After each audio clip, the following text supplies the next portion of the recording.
14 people, including 3 women, were flogged in Afghanistan at a football stadium. According to Taliban, these people were thrashed as they were guilty of theft and moral crimes. The Taliban-led Supreme Court had released a statement on Twitter, adding that 2 other people had also been lashed in eastern Laghman province.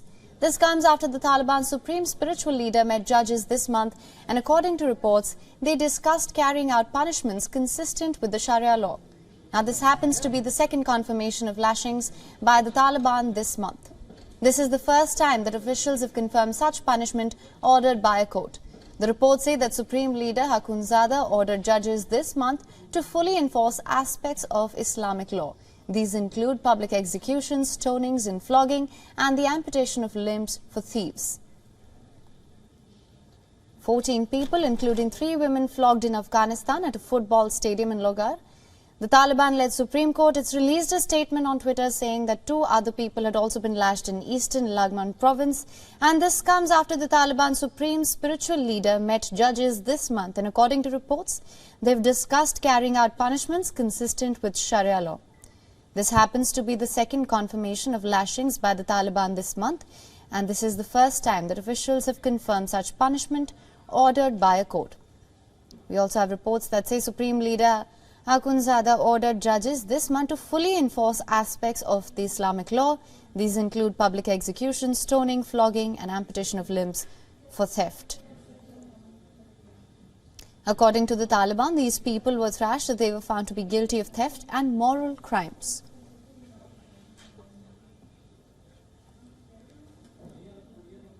For more on this, we're now being joined by Ali Avaradili, an Afghan analyst and researcher. Thank you so much for joining us on this broadcast. Thank you for having me. Right, so 14 people, including 3 women, flogged in Afghanistan, allegedly guilty of moral crimes and theft here. Despite promises of a softer approach this time around, the Taliban seem to be returning to their hardline practices. How do you assess this?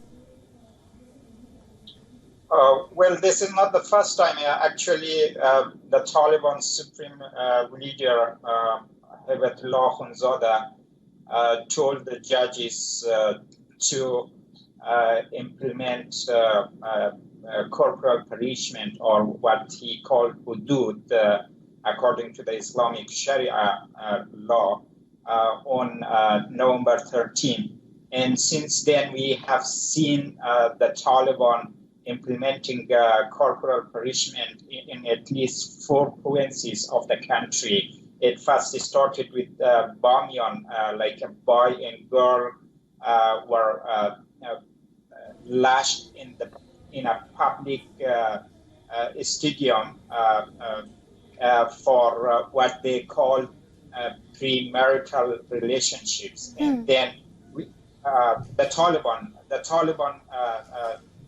lashed this boy and girl first in Bamyan in Sheikh Nazari Stadium. And then the Taliban also prevented the people from taking photos of the public lashing of this boy and girl.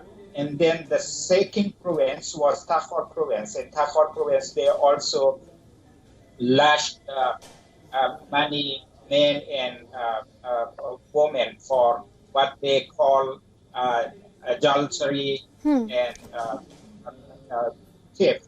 And then Laghman and Logar, which you mentioned in your report, or like the 3rd and 4th provinces in which they have been implementing this corporal punishment since their leader told the judges to enforce the Sharia hudud.